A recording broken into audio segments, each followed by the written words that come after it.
Hello and welcome दोस्तों, स्वागत है मेरे यूट्यूब चैनल पे। आज हम आपको बताने वाले हैं विटामिन्स के बारे में। तो चलिए हम शुरू करते हैं। विटामिन्स क्या है? तो विटामिन्स को सबसे पहले डिस्कवर किया था एन लेनिन ने।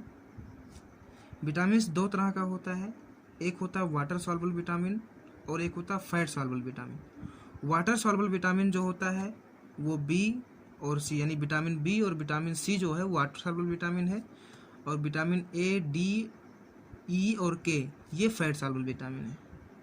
अब हम एक एक की बात करते हैं। पहले वाटर सॉल्युबल विटामिन की बात कर लेते हैं। तो विटामिन B1 जो है वो उसे हम थायमिन कहते हैं। इससे बेरी नामक रोग हो जाता है, जिससे मसल्स जो होते हैं वीक हो जाते हैं।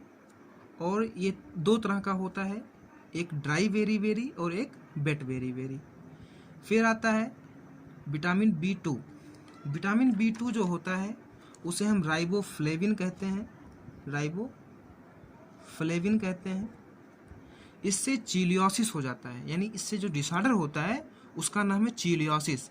चीलियोसिस का मतलब होता है कि इसमें लिप्स जो होते हैं उसमें हमारे क्रैकिंग आ जाते हैं, यानी क्रैकिंग ऑफ लिप्स। इसे हम क्रैकिंग ऑफ लिप्स भी कहते हैं, क्रैकिंग ऑफ लिप्स भी कहते हैं।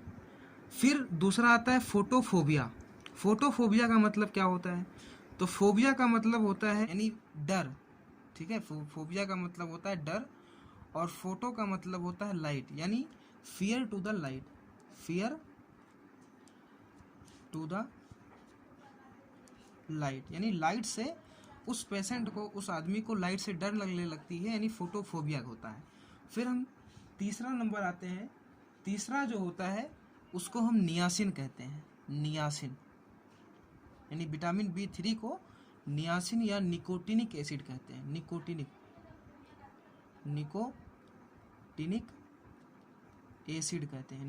एसिड कहते हैं, ठीक है।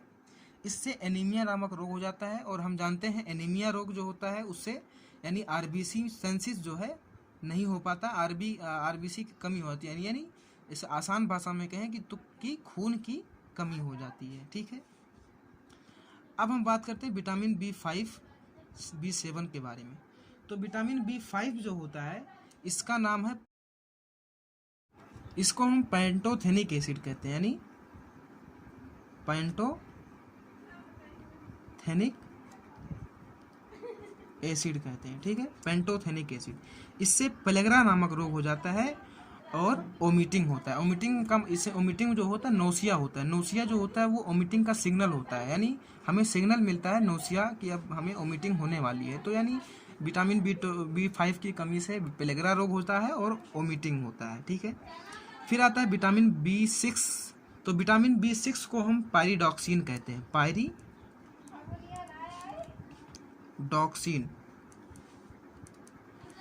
पायरिडॉक्सिन कहते हैं। और इससे एनीमिया रोग हो जाता है, लॉस ऑफ एपेटाइट का मतलब भूख का कम लगना। फिर तीसरा आता है इपीलेप्सी जो वर्ड है, इस एपिलेप्सी का मतलब होता है मिर्गी रोग, ठीक है। और इसको हम एक और वर्ड में इसको फिट्स भी कहते हैं, यानी एपिलेप्सी को हम फिट्स भी कहते हैं। तो इससे एनीमिया रोग हो जाता है, और लॉस ऑफ एपेटाइट यानी भूख कम लगती है, और एपिलेप्सी हो जाती है, यानी मिर्गी रोग हो जाता है, ठीक है। फिर हम बात करते हैं विटामिन B7। तो विटामिन B7 जो होता है इसको बायोटिन कहते हैं।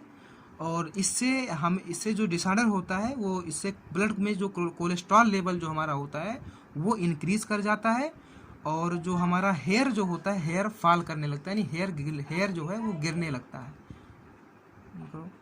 तो हेयर फॉल करने लगता है, यानी हेयर गिरने लगता है, और कोलेस्ट्रॉल लेवल बढ़ जाता है। तो गाइज आज के लिए इतना ही। अगर हमारा ये वीडियो अच्छा लगे तो इसको लाइक करिएगा, शेयर करिएगा, और हमारे चैनल को सब्सक्राइब कर लीजिएगा, जिससे आने वाली वीडियो आपको मिल सके।